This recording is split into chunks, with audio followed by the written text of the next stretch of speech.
Amos தீர்க்கதரிசி புத்தகம் 2வது அதிகாரம் 3ஆம் வசனத்தை வாசிக்க கேட்போம்.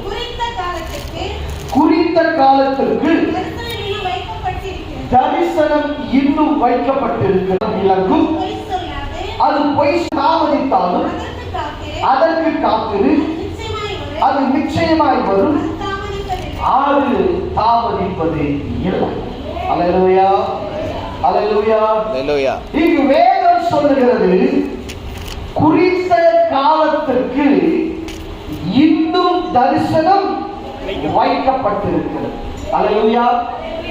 அந்த இன்னும் என்கிற ஒரு சூழ்நிலை, அந்த இன்னும் என்கிற ஒரு பதம் எதை குறிக்கிறது என்றால், உன்னுடைய தரிசனம் அழிந்து போகவில்லை, அது ஒரு முடிவுக்கு இன்னும் வரவில்லை, அது இன்னும் தொடர்ச்சியாய் இருக்கிறது என்பதற்காகவே அந்த இன்னும் என்கிற காரியம் வருகிறது.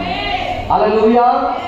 அப்படியானால் அழிந்து போகவில்லை, உன்னை குறித்து தேவன் வைத்த திட்டம் அது அழிந்து போகவில்லை, அது முடிந்து போகவில்லை, அது இன்னும் வைக்கப்பட்டிருக்கிறது. அல்லேலூயா. இன்னும் அந்த தரிசனம் உனக்காய் காத்துக் கொண்டிருக்கிறது. இன்னும் அந்த